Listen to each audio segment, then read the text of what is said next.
ముగ్గురికి ఒళ్ళేకి రావడం జరిగింది.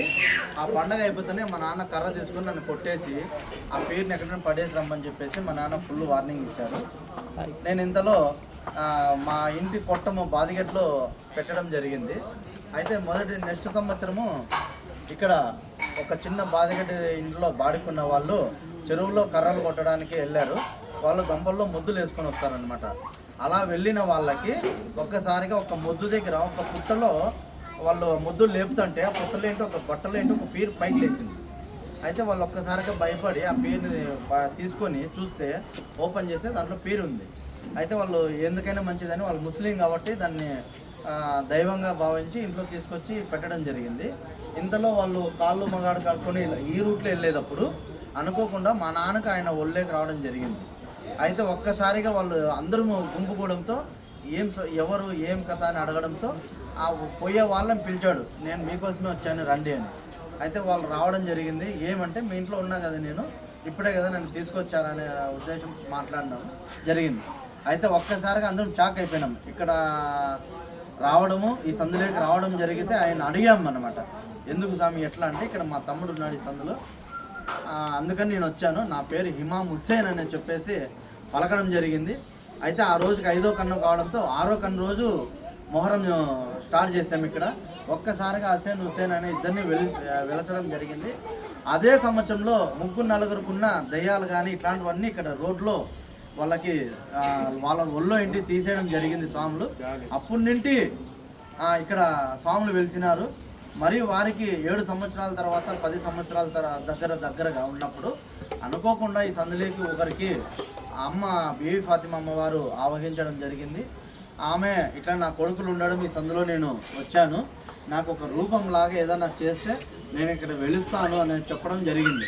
అయితే మా కమిటీ సభ్యులందరూ లేదమ్మా ఇక్కడంతా మేమంతా మాకు చేత కాదు, మేము చూసుకోలేము, ఎవరు నమ్మరు, ఇప్పుడున్న హుస్సేన్ పండుగల్ని మేము చూసుకోలేక ఎవరు నమ్మట్లేదంటే సరే నా రూపం చేసి పెట్టండి, తర్వాత నేను ఏందనే మీకు చూపిస్తానని చెప్పడం జరిగింది.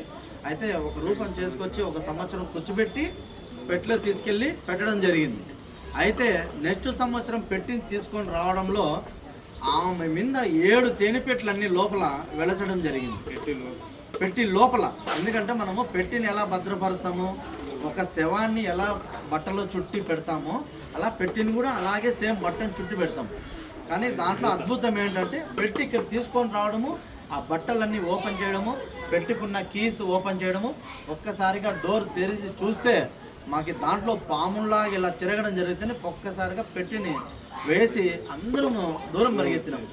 మరీ ఒకసారిగా భయం తగ్గించుకొని రావడం చేస్తే ఆమె మీద ఆ పంజల మీద మొత్తం తేనెపెట్లు 7 ఏళ్ళవన్నాయి. మేము ఒక్కసారిగా ఎందుకైనా మంచిదని ఫోటోగ్రాఫర్ని పిలిపించి దాని ఫోటోలు తీపిచ్చి అవన్నీ పెద్ద మకానంలో వాళ్ళకి చూపించాము. ఆ తేనెపెట్టెల్లో ఆమె పేరు, వాళ్ళ నాన్న పేరు హజరత్ ఆయన రసూల్ అల్లా గారి పేరు ఉండడము మాకు ఎంతో ఆనందమైంది. వాళ్ళందరూ చెప్పారు, నాన్న వాళ్ళ కుటుంబ సభ్యులందరూ మీ దగ్గర ఉన్నారు, అందుకనే తేనె రూపంలో వాళ్ళు 7 మంది మీకు వెలసినారు, సో దీన్ని జాగ్రత్తగా చేసుకోండి, లేదా మీరు చిన్న చిన్న తప్పులతో ఏదైనా చేస్తే దానికి ఎవరు బాధ్యులు కారని చెప్పడంతో ఈరోజు వరకు మేము ఆ మొహరాన్ని భయంతో భక్తి శ్రద్ధలతో ఇప్పటి వరకు జరుపుతున్నాము. ఈ మొహరము ఎలా స్టార్ట్ అయిందంటే హుస్సేన్ వల్ల స్టార్ట్ అయింది. అంటే చిన్న ఆడుకో చేసిన స్వామిని ఈ పొద్దు 33 సంవత్సరాలు ఆయన వాళ్ళ అన్నని, అమ్మని, తాతగారిని అందరిని తీసుకొచ్చుకోవడం జరిగింది. ఇలా ఈ అద్భుతాన్ని మన అనంతపురం మీడియా ఛానల్ వాళ్ళు బయట ప్రపంచానికి తెలియజేయడానికి ముందుకు వచ్చారు. చాలా సంతోషం అండి. ఎందుకంటే ఎక్కడైనా సరే భక్తి శ్రద్ధలతో వెలిసిన మొహరాన్ని మీ ద్వారా ప్రపంచానికి తెలియజేస్తున్నందుకు చాలా సంతోషం.